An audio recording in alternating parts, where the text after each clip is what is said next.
She's doing the PR for the people like Sharmeen Obaid Chinoy, Malala Yousafzai, and also she's doing the PR for Multan Sultan. Lotus Advisory does, it's very heavily positioned, in the intersection between AI and comms. So we've got proprietary tools and frameworks that we've introduced specifically to address artificial intelligence in the world of communications. तो फिर आपके ऊपर कफारे मक्का का इल्जाम नहीं लगा क्योंकि आप मलाला को सपोर्ट करती हैं? Very proud of the fact that Lotus has been building strategies globally for big Fortune 500 companies. Lotus Advisory is not only limited to PR only, but is having a bigger scale picture. And I think that's because Lotus is like a very Gora company, burger company. So who is Selina's role model? Raw agent. Not for supporting Malala, but because my company's name is Lotus and our company color is orange. So BJP supporter, raw agent. Do you ever imagine doing the PR for Elon Musk or Donald Trump? Lotus is my first child and now my fourth child. Lotus was my first, then I had my boys, and now Lotus Advisory is it. Beauty or brains? What do you think important for a woman when she's on the leadership role? Thank you. You might not balance everything all the time in one day, but on average, ultimately, if you look at your life, there needs to be a balance. So maybe you can't pick, maybe I can't pick my kids up every single day from school, right? If you have given the blank check of $10 billion, will you still be building Lotus? If there's a beautiful woman who's really intelligent at the top of her game, of course it's going to help her, right? What message of hope and optimism you want to give to those girls? Musharraf is a role model because she opened the door to another woman. What is success to Selina? My advice would be, if you keep learning and keep unlearning and relearning, you're probably going to be one of the most successful, wonderful people that's ever entered a room. Assalamu alaikum. In my today's episode of Super Women, I'm very excited to host Selina Rashid, CEO Lotus PR and Advisory. And I am excited because she is blamed to introduce PR formally to the corporate of Pakistan. Am I right, Selina? Humbly, yes. I think you're right, with as much humility as I can muster. But yeah, I think so. And she's handling the top international brands like L'Oreal, Coca-Cola. She's doing the PR for the people like Sharmeen Obaid Chinoy, Malala Yousafzai, and also she's doing the PR for Multan Sultans. This is what I know. Now, Selina, it's your turn to tell that you are doing the PR for what else? So basically, I'd like to change the term a little bit because public relations, I think, has become, well, it is. It's a field that's always been about like what you say to the public. Ours is more strategic communications. Over the last, I'd say since COVID, we've transitioned from a PR company to a stratcom company. So that basically means that when you talk about the clients that we work with, we're often not just working on their public communication, but their internal communication. So advising brands, individuals, multinationals, small to medium businesses on how to best position themselves internally with their investors, stakeholders, employees, colleagues, and also then externally. But externally, not just to the media, which is typically what public relations does, but externally also to, say, chambers of commerce, financial bodies, different stakeholders, the government, whoever's essentially relevant to them. So that means you are responsible for making the image of the brand or the person in front of all the stakeholders. Absolutely. Yes or no? Yes. Isn't it a very big responsibility? It is a very big responsibility, and I don't think enough people realize how big a responsibility it is, because usually marketing is the tool that all companies defer to as a default. So you'll always have a marketing department, but you won't, in a lot of companies, small, medium and large, you won't have a dedicated corporate communication department. Yes. And that's actually a reflection of the perception of the industry and a lack of acknowledgement of how powerful really communications is for brands and individuals. And now Lotus PR have gone international too. So that means you are branding not only the national brands but international as well. So what countries you are catering to? So, Nazim, before I tell you the countries that we're catering to, I want to tell you that I'm very proud of the fact that Lotus has been building strategies globally for big Fortune 500 companies. No! Yeah, sitting in Pakistan. In Pakistan. Okay, done. For the last, I'd say, 6 years. So Coca-Cola is one of it? Yeah, Coca-Cola is one of it. we've worked with PepsiCo. Okay. We've worked with several banks. We've worked with multinationals like Sandoz, like Haleon. We work with the Mayor of London. So we've been working on, and there's a lot of clients I can't name for confidentiality reasons, but basically we've been doing this out of Pakistan. And I think it was only a natural progression to now open offices in Dubai and have a footprint in Riyadh as well, with a new company called the Lotus Advisory. And essentially what it is a recognition of the fact that we're building world-class strategies made right here in Pakistan, applicable to businesses across the region and the world. So this means that Lotus Advisory is not only limited to PR only, but is having a bigger scale picture. Much bigger. So there's for example, Lotus Advisory does, it's very heavily positioned, in the intersection between AI and comms. So we've got proprietary tools and frameworks that we've introduced specifically to address artificial intelligence in the world of communications.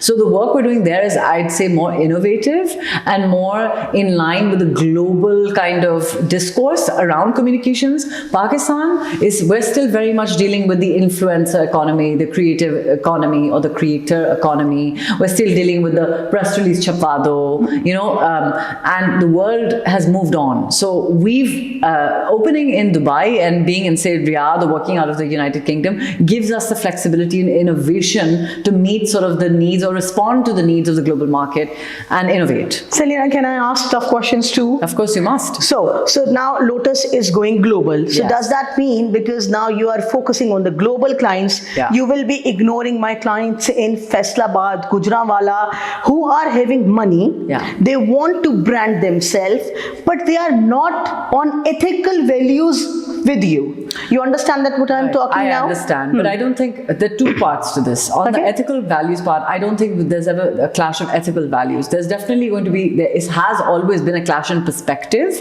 and I think that's because Lotus is like a very Gora company, burger company. Like me, a little bit. Yes!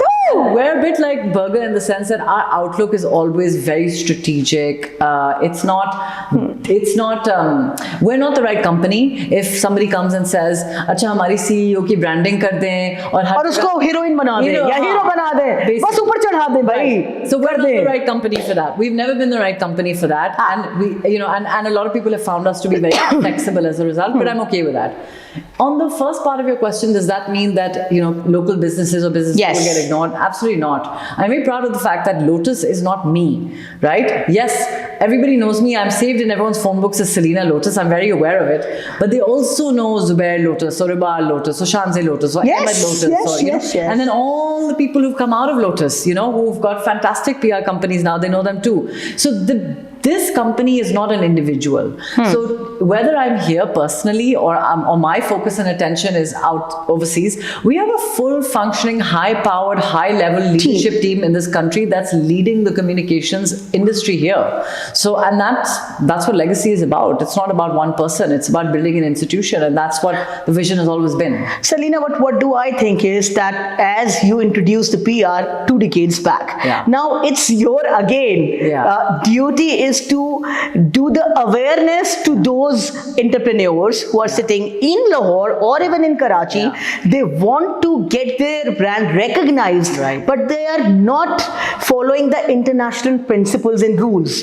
They need to be aware first. Isn't it like that? It is to an extent, but I will say that it's a bit harsh on the entrepreneurs here, because I think the entrepreneurs in Pakistan are responding to how the market is at this point in time. So it's very unfair to ask an entrepreneur to respond to, say, how the global market is operating when the Pakistan economy or the Pakistan market or the mindset and perspective that they're operating in is not the same. So you have to adjust your values and your mindset and perspective in many ways to be realistically operating to the place in which if you're not operating on the values of the country in which you live, then you're going to become completely redundant. So I kind of don't blame people. Like, I think, yes, our job is to educate, and we've done it. Like, I've gone from explaining, no, I'm not an event manager management company, you know. A heart Yeah. for this answer, I guess. Yeah. Thank you so much. Now the second tough question. So you're handling the PR for Malala, and with all the plus, lots of minus comes up as well, and you handle it so well. Your comment on it. So we've worked with Malala for at least 10 years now. We're not currently working with her, so you know, I mean, but I think Malala's a really wonderful example, and she's someone everybody loves to criticize, and it's a very natural inclination. But at the end of the day, she was this young child who was shot in the face for demanding the right to have an education. And apart, might be she was not that young to plan anything in her mind. And we must allow for and be generous to each other and non-judgmental to allow for evolutions. It's very unfair as a human being to expect anyone, and I'm not saying this just with vis-a-vis Malala, I'll speak for myself. Just because I was a certain way 12 years ago, expecting me not to evolve and remain the same way 12 years later, I think that's a very reductionist way of looking at human existence. And it's also like women experience this a lot, actually. Since this is a Superwomen podcast, I talk about it. Women are judged far more harshly than men are, you know, and this Malala is a victim of exactly the same thing, unfortunately. I haven't read her book because I so want to read her book because I'm not able to. One day I'm in her favor and the other day I'm not in her That's favor. good. Read the book, you'll understand. My question on her is again. Yeah. तो फिर आपके ऊपर कफारे मक्का का इल्जाम नहीं लगा क्योंकि आप मलाला को सपोर्ट करती हैं? मुझे तो बहुत इल्जाम लगे मेरे ऊपर बहुत इल्जाम. I don't know if the Urdu is correct, but let's count on those इल्जाम. आपको अपने ऊपर इल्जाम जिस पे आपको बड़ा फख्र हुआ. Oh wow, ये इल्जाम भी एग्जिस्ट कर सकता है. ऐसा कोई इल्जाम? Raw agent. Not for supporting Malala, but because my company's name is Lotus and our company color is orange. So BJP supporter, raw agent, because I was... Raw agent you are. Number 2, you are Kafare Makkah because you support Malala. Yes, exactly. Any other... Not like that. I think now the only other labels I would say I've called is like, she's very unprofessional. Sometimes I've gotten, not unprofessional, sorry, she's too professional. Too professional. Yeah, she's too... That's what I heard about you too. Yeah. She's too professional. She's a bit like, you know, a cold. Somebody recently told me that I you know, maybe I'm a bit cold. But I'm not. Maybe I am. I don't know. It makes me introspect. But I'm not a raw agent. And I am very professional. And yes, okay, I can be inflexible. Like, for example, if I have said that we're going to do a certain thing at a certain time, I expect for that certain thing to be done at a certain time within reasonable, like, you know, sort of boundaries. And if it isn't done, then yeah, I am a perfectionist. Let's talk about the Superwoman part. Okay. So how many times, not not the person question, you think generally woman or a successful woman is judged? You know, we are blamed as mothers, we are blamed as wives, we are blamed that why we are successful, we are blamed why we are giving priority to work, we are blamed why we are not giving priority to work, we are blamed when we are giving more time to family, we are blamed when we are not giving more time to the family, yes or no? Absolutely, but I think the judgment starts within ourselves first. I think we as women judge ourselves the harshest, you know, and I think that the external judgment only feeds into our internal judgment of ourselves. I know this is a bit philosophical, but I've been thinking about that a lot this year, that if I'm feeling guilt and I'm feeling shame and I'm feeling not good enough and I'm feeling like I'm not a great mother or I'm dropping the ball or I can't be there because I've got to prioritize something else or I can't be a great professional because I have to be there for my kids, or, you know, it's this loop that's running inside me. And then if tomorrow somebody says, and they have said, I've heard this, that I met somebody recently at an event actually, and she said, oh, nice to meet you, Selina, and you know, I'm XYZ from XYZ, and I said, okay, and so she said, but you're not really involved with Lotus anymore. I've heard that you're not, and I'm thinking, I'm coming from office straight to the event. I'm going to give my kids 1 hour of my time today, and you're telling me that I'm not, you know, and it pierced me a little bit. And then I had to sort of say, okay, you don't have to get wounded, but it feeds into your own guilt, I suppose, you know? So, yeah. So why Selina 20 years back, 30 years back was so passionate, and why Selina now is so passionate? Sometimes I myself feel why I was so passionate then and why I am so passionate now. 20 years, 30 years back when I was so young, and even now, After all the hardships, after all the good and bad times, still I'm so interested Yeah. in working. You Yeah. so interested in working. Bilkul. After all those judgments, Yeah. why you are? Resolve. I think I've always had a great resolve since I was a kid. I always knew that I have to achieve. I have a resolve that I want to go out into the world and do something with my life. Not that I want to make an impact or, like it's not about your perception necessarily. Maybe it was 20 years back. It would matter a lot that, you think that, oh wow, Selina, you're so amazing. Like I think that really did matter to me. Okay. And I built my career on that validation. Now it's a different kind of, it's my self-validation. I was raised to have resolved. I was raised to believe and to work hard. And also, I think if I strip down the philosophy, it's the financial independence. I love working because I love earning, and earning for me is part of who I am. And I don't think I could imagine a life where I'm not earning for myself. Selina, because you mentioned financial independence, if you have given the blank check of $10 billion, will you still be building Lotus? Or will you be enjoying in your villa? No, I will be enjoying in my villa. Okay. I will. I'll buy an island somewhere and I'll For sure. definitely Invite me too. Of course. Everybody's welcome. But I'll probably be thinking how to invest that $10 billion and how to make that work for me, and how can I put that money into different parts of what I want to do to fund and fuel my desire. No, my question was, will still you be building Lotus PR Of course. Advisory? Lotus is my first child, and so- now my fourth child. Okay. Because Lotus was my first, then I had my boys, and now Lotus Advisory is it. So Lotus is, that's what I said, like I'm very happy to have an identity as Selina Lotus. It's not about money. It is about money. I earn from it. This is my bread and butter. But Lotus is an identity for me, and it's a mission and a pursuit. Like I have such pride today. I think I was too busy being like modest, like for so many years. And this year I finally found pride in the fact that there is not a single person in this country that has something to do with communications that hasn't had its root in Lotus. And for me, that is such joy I get out of that. So Selina, of course, 10 billion, 100 billion, doesn't matter what money, you can't, that feeling is irreplaceable. Did you ever imagine doing the PR for Elon Musk or Donald Trump? No. In your wild dreams? No, because I have no interest in doing PR for like political figures. So, but yeah, I mean, Your dream people you want to do PR for? Global people. People or People, institutions? because you do for people as well, no? Yeah, but not really. We move Or away brands, from that, okay, brands, whatever comes to your mind first. Dream, I would like to do Adidas. I Okay. think they're very cool, and I think there's a lot that can be done with Adidas, just in terms of story and narrative, and they have such a legacy. I think they're very cool. Nike in the same category. I'd love to do something with them.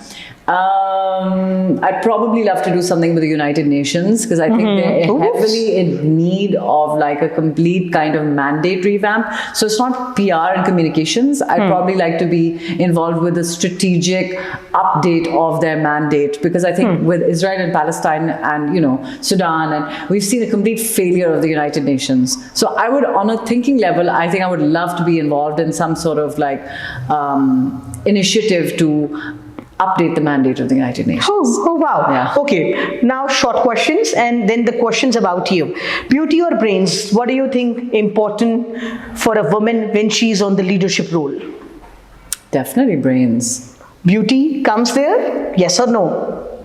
Not for me, but yes, for externally. It helps. Like, yeah. It helps? Does it help? If there's a beautiful woman who's really intelligent at the top of her game, of course it's going to help her, right? So, yeah, it's a fickle world. Do you read books? 100%. Yeah. 3 books that comes to your mind you want to recommend to others? 3 books. Yeah. Kafka on the Shore.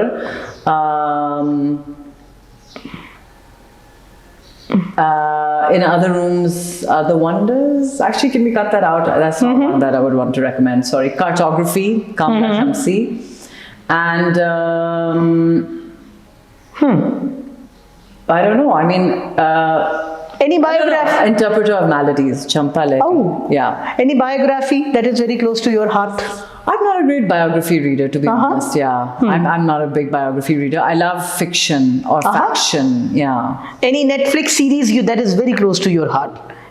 No. Series or any movie you recommend other girls to watch? So but I don't know if it's an inspirational movie, but I love The Hangover. And it's not inspirational at all. Okay. I just think it's so funny, and we should like be able to laugh, you know. And I love Delhi Belly. It's another movie that just makes me side-splittingly laugh, you know. Okay. And if you want to go to serious movie, I love The Hours with Meryl Streep in it. Okay. So, Selina, how do you balance life?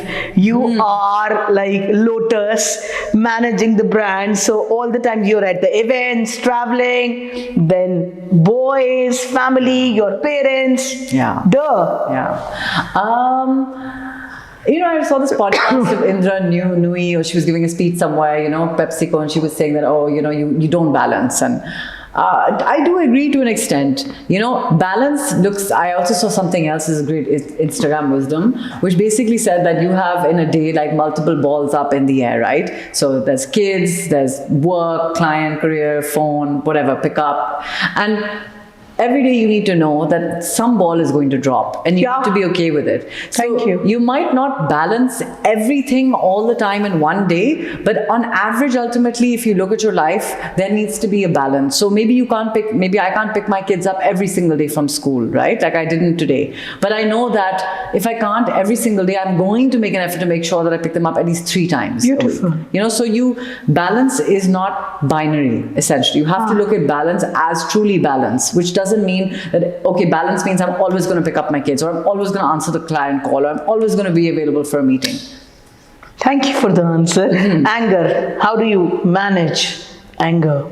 Oh. Are you getting angry? No, I'm not an angry person. Were you angry 10 years back? I've never been an angry person. Oh, wow. I'm not an angry person. I think I didn't grow up in an angry household. So how do you manage stress then? I'm a stressed person. That's why I've got like white hair now. But I'm definitely, I get stressed, I'm anxious, like, you know, like every one of us, especially in this modern age, you know, of like, there's so much to be anxious and stressed about. Just, you know, especially when you have kids and you bring them into the world, and the world looks like a really bad place at the moment. And, you know, and I'm stressed. I was very stressed and anxious about like the economic future of Lotus. And, you know, like everything was going down, inflation, devaluation, divestments from Pakistan, you know, it's impacted a lot. I have a very good therapist, and I believe in therapy. And I believe in the power of it, and I can't say it enough to anybody who's watching this that, you know, like getting help is the most important thing you could do for yourself. I've been in therapy on and off since I was 18 years old, because my mom was always a big champion of mental health, and which was very rare for her generation. And so I manage by therapy, and I play a lot of paddle tennis, which takes a lot of I just, you know, the endorphins and the dopamine and stuff. And I recently started going to the gym. So, yeah. So who is Selina's role model? My role model is probably Musharraf Hai. Oh, wow. Yeah. The L'Oreal. L'Oreal, Citibank, Unilever. She's the first person to take a chance on me. Wow. You know, they say that women should always open the door for other women, and it's a theoretical concept, but Musharraf genuinely did that. I was a one-woman show. When I opened Lotus, it was me, and she heard through her connections that, oh, there is this PR company, and she was bringing L'Oreal to Pakistan at the time. She hadn't even brought it. I'll never forget, she said, let's meet at the lobby of Pearl Continental Hotel. And we met, and she said, I like you, I like you, the way you think, I like your perspective. Why don't you come on board with L'Oreal? It was me. By the time we handled L'Oreal, I had one other person, one colleague in my company, and 2 of us were handling one of the world's biggest beauty brand, you know, because one woman took a chance on me. So Musharraf is not just a role model because she invested in my business.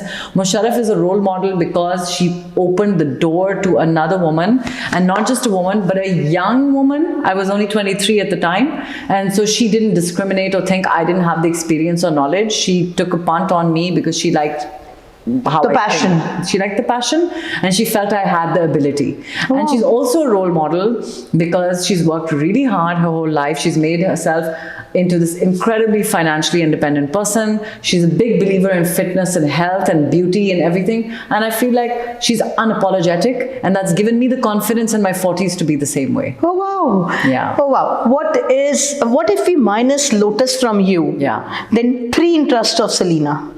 If Lotus is not there. If Lotus is not there, And the boys are not there as well. yeah, assume it's because just me. they both are like, equally important. Yeah. Okay. I think singing, music.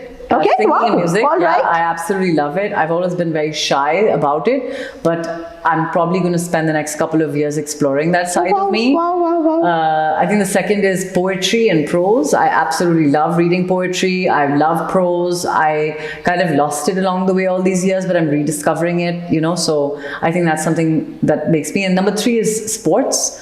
I watch sport fanatically, and I've started playing it now in the form of paddle.